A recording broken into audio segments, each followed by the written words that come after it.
Charlie with Writer Junkie here, and today we're just going to talk a little bit about the history of blogs and just how blogging kind of started and where it's going.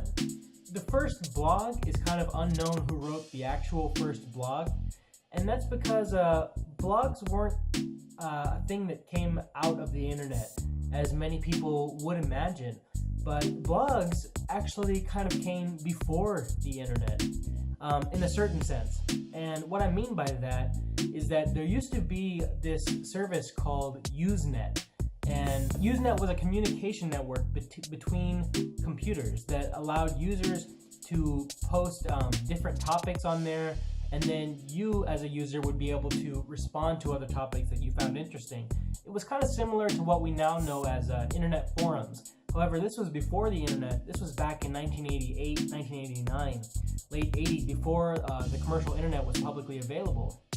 And so people in the Usenet were really the first bloggers. They were making posts about things they found interesting, about really anything you could think of. And people of like minds were definitely interacting with it. And they kind of had their own community. It became this little type of Usenet, like mini blogging community, although they didn't call it blogging back then. Over time, eventually, we got internet forums, and those were super huge around the early 90s into the 2000s, and they're still popular today.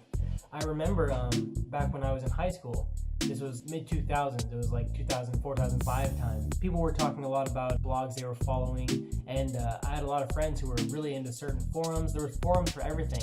I, as a kid, I thought it was the most amazing thing that there was this place you can go and learn so much about all this stuff with people who are experts on whatever topic it may be. It was amazing. But nowadays, there are so many types of content that blogs don't really have the same weight that they did. People used to follow blogs religiously. Like every day they would read a blog that certain people would post. Of course, people still do that, but there's so many different types of content, so many different ways to consume media that blogs are just one, And as far as they go, not a very immersive one. So they're not nearly as popular as they used to be.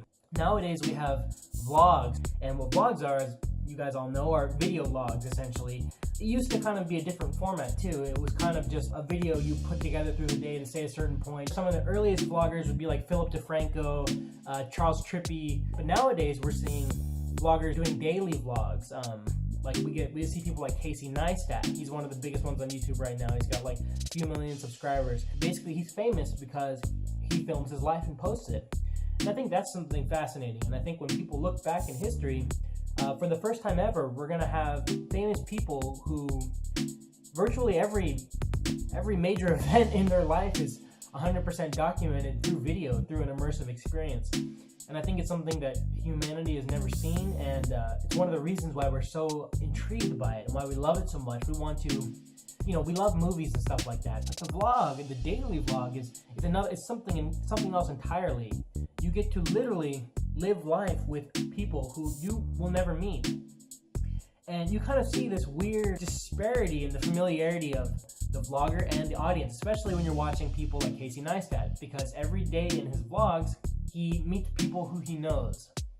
And he has to, they all seem like they know him. They're like, "Oh, Casey, what's up, man? Like, how's it going, dude?" And he's like, "Hey, man." Like, he's never seen them, but they know him to a certain extent. They know his personality. They know his family. His family's names. They know what his home looks like. They know what he does every single day, but he doesn't know them. And I think it's a very interesting trend and phenomenon that we get to observe here in the 21st century.